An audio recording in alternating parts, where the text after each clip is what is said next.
Uy, yun yung pastil sa tabi oh. Yun oh. Yung pinlag ni Biggs. Tara, subukan natin yan. Pastil sa tabi. Yung menu nila oh. Hello po. Ano ang bestseller nyo dito? Beef po, sir. Beef pastil. Chicken po. Chicken pa. Parang gusto ko ito parehas eh. Regular tsaka spicy eh. Order tayo nun. Isang ano, C5 tsaka B5. Hindi naman yung langay nyo? Hindi po siya available ngayon. Kakaubos lang po kami. Yun lang. Aray ko. Egg, sir. Baka gusto niyo. Okay, isang sunny side up. Yung gusto ko yung malasado pa ha. Okay, sir. Doon. Tayo na lang natin yung order. Tapos habang naghihintay ng order, pakita ko yung lugar nila. Bali ito yung place nila. Mga upuan at lamesa sa labas. Kundi sa loob. Dami din kumakain sa kanila yun. Yung usual na nakikita ko na kumakain dito sa kanila is yung mga students. Probably yung mga taga-RTU. Ayan. May mga nando doon. May nakita ako dito. Si Mitch doon. Uy, sabaw. Ito yung beef pastil nila. Ay, chicken pala. Grabe. Ito yung beef pastil. O, paano? Bakbakin na natin ito. Good.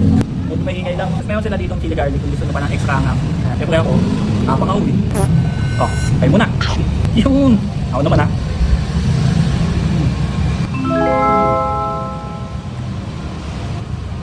Isa pa nga.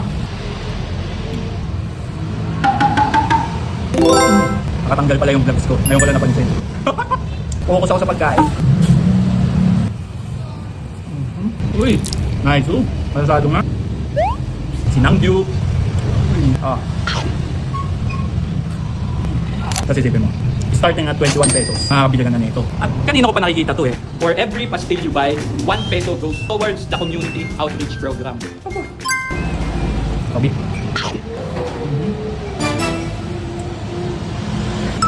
Yung beef nila, parang may hawik ng konti sa tapa. So ito ah. Kapaw. Mainit. Elite sucks. Yan. May mga students na dumalo rin. Ano? Tutin ko na muna to ah. Ay ate, pwede magtanong? Ano yung matatagpuan? Sa 522 F. Legacy Street, Barangay May Bunga, Pasig City. Okay. Beside RTU. Thank you ate. Thank you Napakasarap. po. Tol. Kaya, masarap dito. Over 10. Yung!